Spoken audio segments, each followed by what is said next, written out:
Hello everyone, welcome to my YouTube channel. This is Meenal Kanjolia on my channel MK physics. जैसा कि अभी तक हमने प्रीवियस चैप्टर में इलेक्ट्रिक फील्ड कैलकुलेट कर चुके थे। Second chapter which is Gauss law and its application में हम इलेक्ट्रिक फील्ड गॉस लॉ की एप्लीकेशंस पढ़ रहे थे। गॉस लॉ की एप्लीकेशन में जो फर्स्ट एप्लीकेशन है which is electric field due to a infinite line charge, उसकी वजह से हमने इलेक्ट्रिक फील्ड कैलकुलेट करी थी। अब जो हम इलेक्ट्रिक फील्ड कैलकुलेट करेंगे वो करेंगे due to a non conducting infinite sheet of paper. मतलब शीट, अगर कोई भी एक इनफाइनाइट शीट है, सपोज कोई इस तरह की एक इनफाइनाइट नॉन कंडक्टिंग शीट है। नॉन कंडक्टिंग और कंडक्टिंग शीट से क्या मतलब है? नॉन कंडक्टिंग शीट मतलब कि उस शीट में जो चार्ज है वो इस तरह डिस्ट्रीब्यूट हुआ है, मतलब चार्ज यूनिफॉर्मली डिस्ट्रीब्यूट है। ऐसा नहीं है कि कहीं पे ज़्यादा चार्ज है कहीं पे कम चार्ज है, हर जो जगह है उस पर सेम चार्ज है। ठीक है, इसका मतलब ये है नॉन कंडक्टिंग शीट। बट अगर हम बात करें कंडक्टिंग शीट की, तो कंडक्टिंग शीट में क्या होगा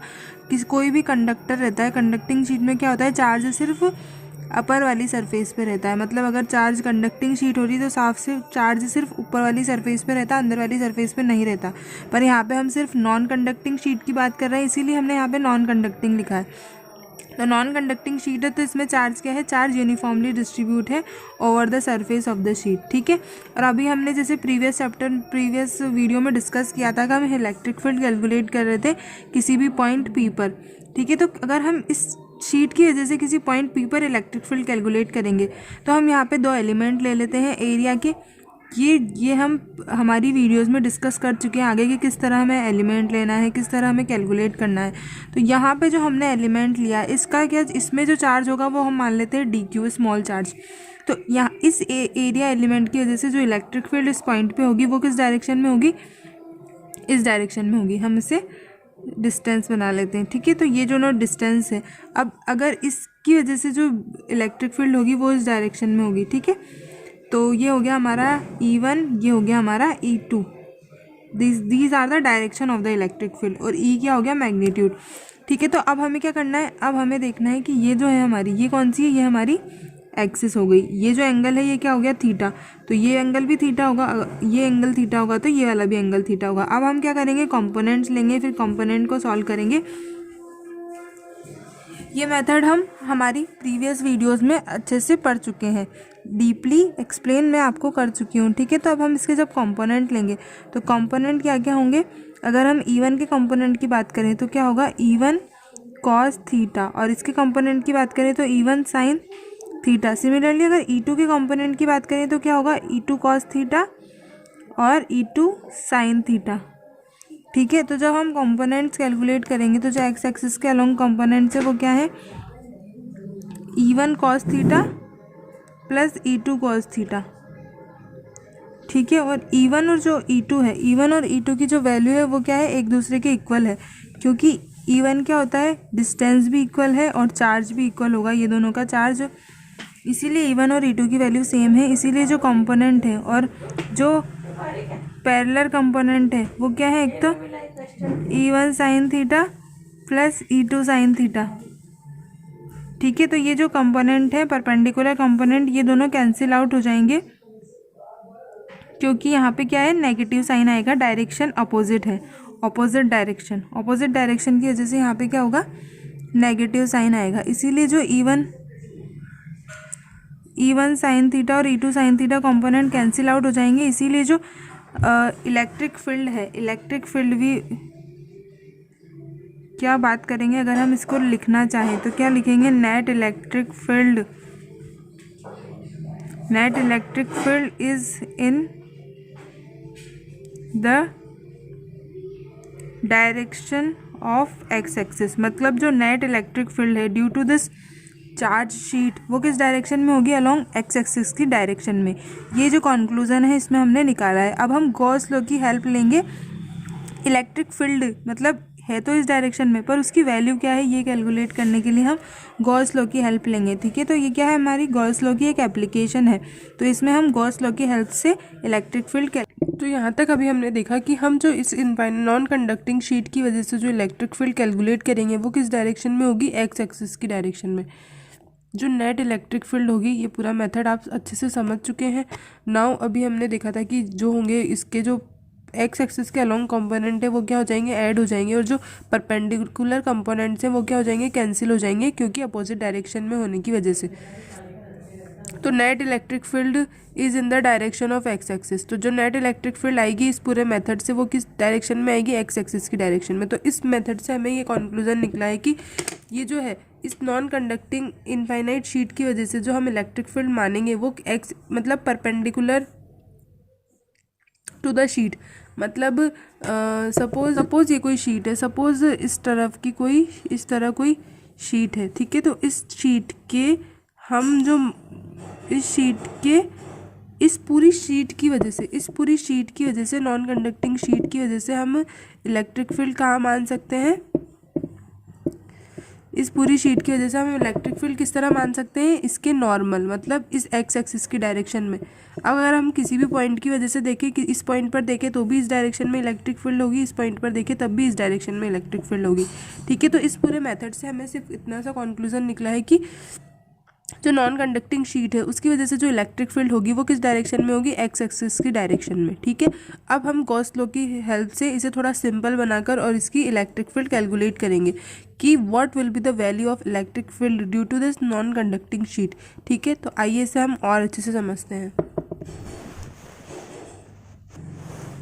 ठीक है। तो अब हम क्या समझेंगे, एग्जाम में जो आपके पास क्वेश्चन आएगा वो कुछ इस तरह ही आएगा। To find the electric field intensity due to a charge sheet of infinite area की वजह से, चार्ज शीट की वजह से electric field intensity given that the surface charge density is sigma, ठीक है। अब हमें यहाँ पे ये एक डेरिवेशन ही है, पर अगर मैं आपको बता रही हूँ कि अगर क्वेश्चन में, अगर एग्जाम में क्वेश्चन आया तो वो किस टाइप से आएगा, ठीक है। तो इस टाइप से अगर आपके पास क्वेश्चन आया तो आपको क्या करना है, सबसे पहले हमें दे ही रखा है कि एक चार्ज शीट है, इस तरह की एक चार्ज शीट है, इसकी वजह से हमें क्या कैलकुलेट करनी है, इलेक्ट्रिक फील्ड इंटेंसिटी कैलकुलेट करनी है, ठीक है। और एरिया क्या है, इनफाइनाइट एरिया, मतलब ये जो एक्सटेंड हो रहा है ये इनफाइनाइट तक एक्सटेंड हो रहा है, ठीक है। और नॉन कंडक्टिंग शीट है तो नॉन कंडक्टिंग शीट का मतलब चार्ज इक्वली डिस्ट्रीब्यूट है। कंडक्टिंग और नॉन कंडक्टिंग में डिफरेंस मैं आपको स्टार्टिंग में बता चुकी हूँ, ठीक है। तो इस तरह की नॉन कंडक्टिंग शीट की वजह से हमें इलेक्ट्रिक फील्ड इंटेंसिटी कैलकुलेट करनी है given that the surface charge density is sigma. मतलब इसकी जो सरफेस चार्ज डेंसिटी है वो सिग्मा है। सरफेस चार्ज डेंसिटी और लीनियर चार्ज डेंसिटी ये भी हम आगे प्रीवियस वीडियो में अच्छे से डिस्कस कर चुके हैं डीपली में, ठीक है। तो अब हमने इससे जो कंक्लूजन निकाला था, प्रीवियस जो मेथड देखा था उससे क्या देखा था हमने कि अगर किसी भी पॉइंट पर अगर हम इलेक्ट्रिक फील्ड देखें तो वो किस डायरेक्शन में होगी, इस डायरेक्शन में, ठीक है। ये कौन सी डायरेक्शन है, एक्स एक्सिस या नॉर्मल टू द शीट से जो नॉर्मल डायरेक्शन है उस डायरेक्शन में इलेक्ट्रिक फील्ड इंटेंसिटी होगी, ठीक है। अब हम इसका ऐसा कौन सा सरफेस माने, मतलब किस तरह का गॉसियन सरफेस माने कि जो इलेक्ट्रिक फील्ड इंटेंसिटी है, गॉसियन सरफेस किस तरह चूज़ करते हैं ये भी मैं आपको प्रीवियस वीडियो में एक्सप्लेन कर चुकी हूँ। तो इस तरह का गॉसियन सरफेस माने कि उसके हर पॉइंट पर जो इलेक्ट्रिक फील्ड इंटेंसिटी की जो वैल्यू है वो किस तरह की हो, सेम हो, ऑलमोस्ट सेम ही हो, ठीक है। जो गॉसियन सरफेस हम इस केस में मानेंगे वो कौन सा गॉसियन सरफेस होगा, सिलेंड्रिकल गॉसियन सरफेस। बस प्रीवियस लीनियर चार्ज डेंसिटी में जब हम गॉसियन सरफेस ले रहे थे तो सिलेंड्रिकल ले रहे थे, अब इसमें भी सिलेंड्रिकल लेंगे, पर किस तरह होगा, सिलेंडर हॉरिजेंटली प्लेस्ड, मतलब जो सिलेंडर होगा वो किस तरह प्लेस होगा, इस तरह। तो ये जो होगा ये हम क्या मानेंगे इसमें, Gaussian surface. To find the electric field intensity calculate करने के लिए हमें एक गॉसियन सरफेस मांगना पड़ेगा जो क्या होगा, इस टाइप का एक सिलेंडर। चार्ज शीट में जो गॉसियन सरफेस किस तरह का होता है, इमेजिनरी सरफेस। हम इसे कैसे भी मान सकते हैं क्योंकि इलेक्ट्रिक फील्ड इंटेंसिटी पर इस गॉसियन सरफेस का कोई फर्क नहीं पड़ता है, ठीक है। तो इस तरह का हम गॉसियन सरफेस मानेंगे। तो अब इस गॉसियन सरफेस में दो सरफेस हो गए, एक तो ये बेस, एक ये बेस एरिया और एक ये कर्व सरफेस एरिया, ठीक है। तो तीन तरह के सरफेस हो गए, फर्स्ट, सेकेंड एंड थर्ड। तो अब हम क्या कैलकुलेट करेंगे, इलेक्ट्रिक फ्लक्स हम सबसे कैलकुलेट करेंगे and then we will find the value of electric field intensity. But before starting it हमें इसको एक्सप्लेन करना है एग्जामिनर को, तो हम उसकी लैंग्वेज लिख लेते हैं कि हमने क्या क्या कैलकुलेट करना है, क्या क्या हमें दे रखा है और किस तरह कैलकुलेट करना है, okay.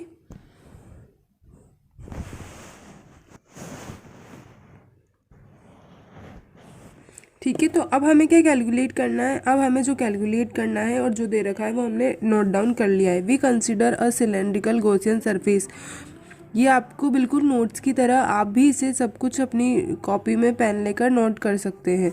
We consider a cylindrical Gaussian surface of cross section A. The point P lies on both the ends of the cylinder at a distance r from the centre. ठीक है, इससे क्या समझ आया हमें कि हमने एक Gaussian surface, cylindrical Gaussian surface माना। ठीक है, तो अब इलेक्ट्रिक फ्लक्स है। इलेक्ट्रिक फ्लक्स किसकी वजह से है? इस शीट की वजह से, इस कंडक्टिंग शीट, इस नॉन कंडक्टिंग शीट की वजह से क्या है? इलेक्ट्रिक फील्ड, क्योंकि इसमें चार्जेस है।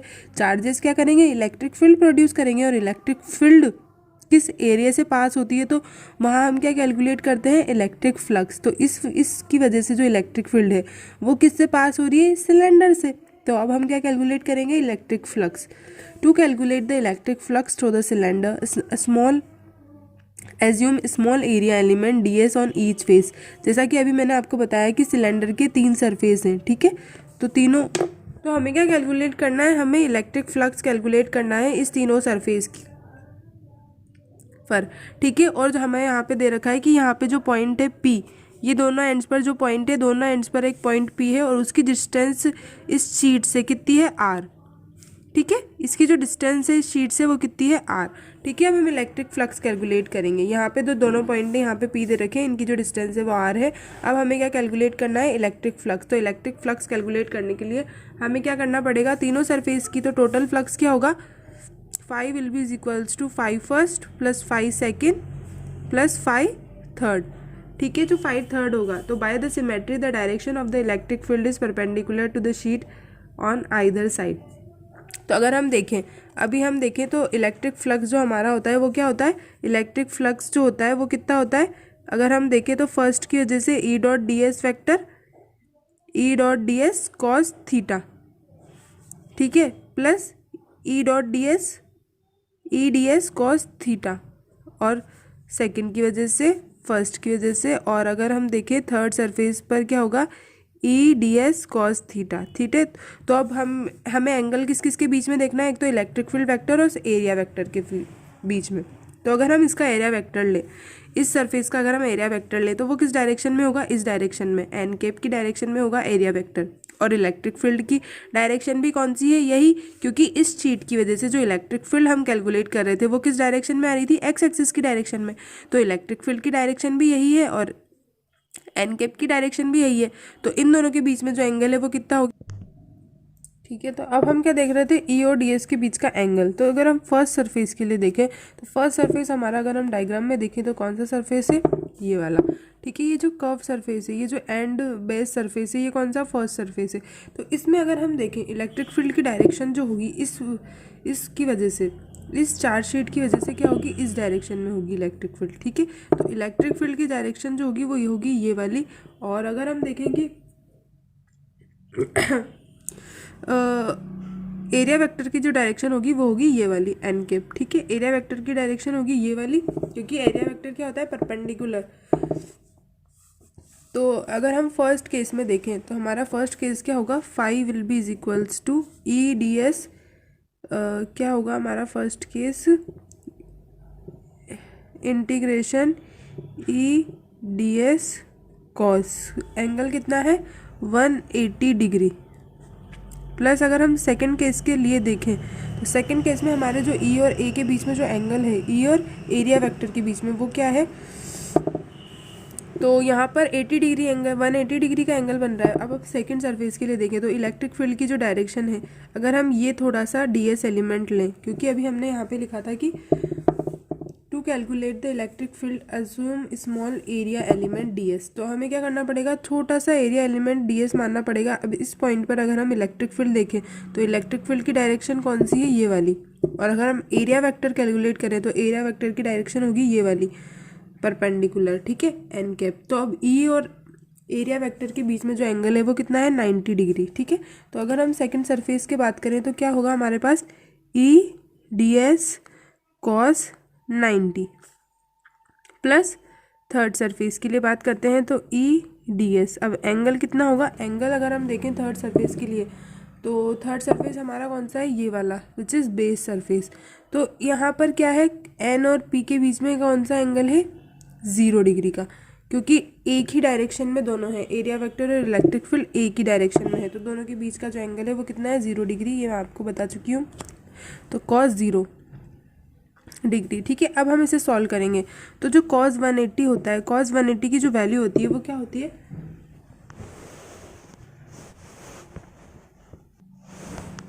ठीक है। तो अब हम फर्स्ट सरफेस देखते हैं। सॉरी, ये 180 डिग्री नहीं होगा, 0 डिग्री होगा, क्योंकि अगर हम फर्स्ट केस देखें, दैट इज फर्स्ट केस, तो फर्स्ट केस में क्या होगा, अभी हम चार्ज शीट की वजह से इस पॉइंट पर इलेक्ट्रिक फील्ड कैलकुलेट कर रहे थे, तो उसकी डायरेक्शन थी ये वाली, ठीक है। इसे आप ऐसे समझ सकते हैं, सपोज ये कोई एक चार्ज शीट है, ठीक है। इस चार्ज शीट की वजह से अगर हम इस डायरेक्शन में इलेक्ट्रिक फील्ड कैलकुलेट कर रहे थे, तो वो किस डायरेक्शन में थी, इस पॉइंट पर अगर हम इलेक्ट्रिक फील्ड कैलकुलेट कर रहे थे तो वो इस डायरेक्शन में थी। बट अगर सपोज कोई पॉइंट ऑपोजिट हो, ठीक है, तो वहाँ उस डायरेक्शन में इलेक्ट्रिक फील्ड क्या होगी, इस डायरेक्शन में होगी, ठीक है। तो यहाँ पर हम देखें तो ई और एन के बीच में यहाँ भी 0 डिग्री एंगल होगा, क्योंकि इलेक्ट्रिक फील्ड की डायरेक्शन ये होगी, चेंज होगी, ठीक है। तो cos 0 की वैल्यू क्या होती है, cos 0 की वैल्यू होती है 1। तो ई और ds क्या है, एरिया। एरिया किसका, एरिया है इस सरफेस का, इस बेस सरफेस का एरिया। तो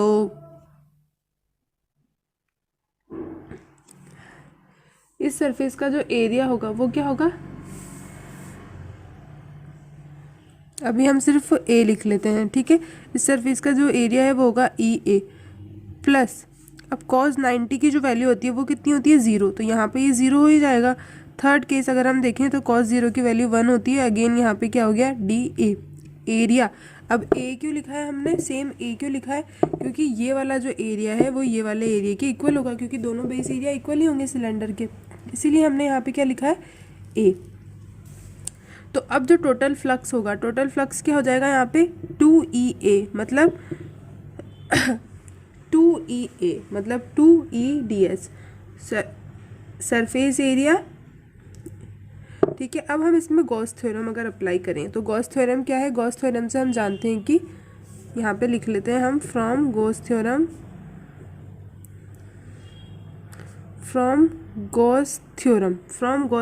we know that the phi will be equals to q upon epsilon naught। q upon epsilon naught होता है phi की वजह से, ठीक है। और टोटल चार्ज जो तो अभी हम इन दोनों इक्वेशन से क्या लिख सकते हैं, फर्स्ट और सेकंड इक्वेशन से हम ये भी लिख सकते हैं कि 2EA will be is equals to q upon epsilon naught, ठीक है। ये हमारी थर्ड इक्वेशन फॉर्म हो गई। अब हम अगर टोटल चार्ज की बात करें, तो टोटल चार्ज की अगर हम बात करें तो क्या होगा, जैसा कि अभी हमने बोला था कि फर्स्ट में कि इस जो शीट है इसकी जो सरफेस चार्ज डेंसिटी है वो कितनी है, sigma, surface charge density sigma है। तो अगर हम टोटल चार्ज कैलकुलेट करेंगे तो क्यों वो क्या होगी, sigma A, sigma into area, sigma into ये कर्व्ड सरफेस, सिग्मा इंटू इसका पूरा एरिया, ठीक है। इस शीट का जो एरिया है वो होगी total charge density, sigma into इस शीट का जो एरिया है, इस शीट का एरिया होगी surface charge density.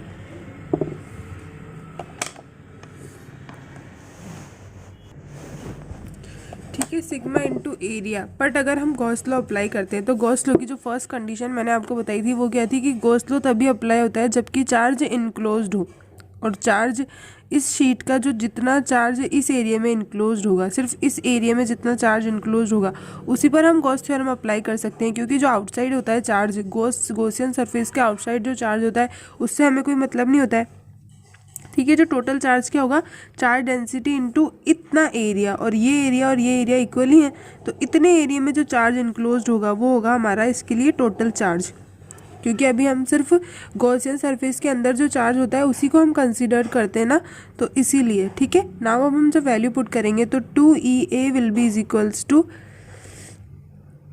Sigma A upon epsilon naught, ठीक है। तो ए से ए कट जाएगा। अब हम जब ई की वैल्यू निकालेंगे, ठीक है, तो अब हम जो ई की वैल्यू निकालेंगे तो वो निकल कर के आएगी हमारे पास सिग्मा अपॉन 2 एप्सिलॉन नॉट। तो this is the this is the formula for the electric field, this is the formula for the, यहाँ पे हमने क्या क्वेश्चन लिखा था, electric field intensity due to a charge sheet of infinite area.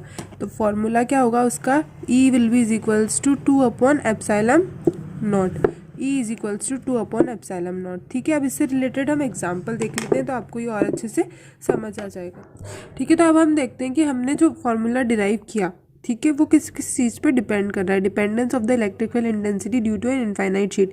जो formula हमने derive किया which is electric field intensity due to an infinite sheet, कितना निकला, σ/2ε0। ठीक है, तो इससे हम ये कंक्लूजन निकाल लेते हैं कि इलेक्ट्रिक फील्ड इंटेंसिटी जो है डायरेक्टली प्रोपोर्शनल टू सिग्मा है।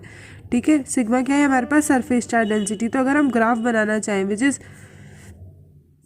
इलेक्ट्रिक फील्ड इंटेंसिटी और सिग्मा सरफेस चार्ज डेंसिटी के बीच में अगर हम ग्राफ बनाएंगे तो वो क्या होगा, डायरेक्टली प्रोपोर्शनल, मतलब एक स्ट्रेट लाइन ड्रॉ होगी। ठीक है, और है ना, इलेक्ट्रिक फील्ड इंटेंसिटी क्या हुआ, रेडियस पर बिल्कुल भी डिपेंड नहीं कर रही है, मतलब उसकी डिस्टेंस, उस पॉइंट की डिस्टेंस पर इलेक्ट्रिक फील्ड इंटेंसिटी बिल्कुल डिपेंड नहीं कर रही है। ठीक है, तो अगर हम आर और ई के बीच में अगर हम बनाना चाहें, आर और ई के बीच में अगर हम ग्राफ बनाना चाहें तो वो क्या होगा, इस तरह का कांस्टेंट, क्योंकि आर पर इलेक्ट्रिक फील्ड इंटेंसिटी बिल्कुल डिपेंड नहीं कर रही है। ठीक है, आर की वैल्यू जो है वो कांस्टेंट है। तो ये हो गया हमारा dependence of the electric field intensity due to an infinite sheet. ये इंपॉर्टेंट फार्मूला है और ये किस किस पर फार्मूला हम किस इसलिए डिराइव करते हैं ताकि हमें पता चले कि वो चीज़ किस चीज़ पर डिपेंड कर रही है। मतलब अगर हम सरफेस चार्ज डेंसिटी चेंज करते हैं तो इलेक्ट्रिक फील्ड इंटेंसिटी में क्या चेंज आता है, अगर हम डिस्टेंस आर जो है वो चेंज करते हैं तो इलेक्ट्रिक फील्ड इंटेंसिटी में क्या डिफरेंस आता है, ये हमें फॉर्मूले से पता चलता है। ठीक है, अब हम इससे रिलेटेड एक एग्जांपल देखते हैं। तो एग्जांपल जो यहाँ पर आपके एनसीईआरटी बुक में है वो क्या है कि for a uniformly charge infinite non conducting sheet area of 1 cm square where anywhere on the sheet contain 1 microcoulomb charge, calculate the electric field near the sheet in air. ठीक है, तो अब हमें क्या calculate, uniformly charge infinite non conducting sheet area of 1 cm square, मतलब हमें sheet का area दे रखा है, anywhere on the sheet contains 1 microcoulomb charge, sheet पर कहीं भी 1 माइक्रोकूलम चार्ज भी हमें दे रखा है। Calculate the electric field near the sheet in air, हमें इलेक्ट्रिक फील्ड कैलकुलेट करनी है मतलब शीट के आसपास वाले किसी भी पॉइंट पर। ठीक है, तो हम जानते हैं अभी जो हमने फॉर्मूला डिराइव किया that is E is equals to σ/2ε0, जिसमें हमें क्या पता करना है, ε0 की वैल्यू हमें पता ही है और हमें सिग्मा की वैल्यू चाहिए। और सिग्मा क्या होता है, सरफेस चार्ज डेंसिटी। सिग्मा यहाँ पे क्या है, सरफेस चार्ज डेंसिटी। तो सिग्मा क्या होता है हमारा, चार्ज अपॉन एरिया। तो यहाँ पे हमने चार्ज अपॉन की एरिया किया, सिग्मा की वैल्यू निकाली, सिग्मा की वैल्यू आई 10⁻²। इस फॉर्मूले में हम सिग्मा की वैल्यू पुट करने के बाद 2 × 8.85 × 10⁻11 न्यूटन कूलम इनवर्स। ठीक है, ये जो हमने वैल्यू निकाली इसको आप कैलकुलेट कर लीजिएगा, हमारी इलेक्ट्रिक फील्ड इंटेंसिटी की वैल्यू निकल के आ जाएगी। ठीक है, thank you, please like share and subscribe my channel for more videos.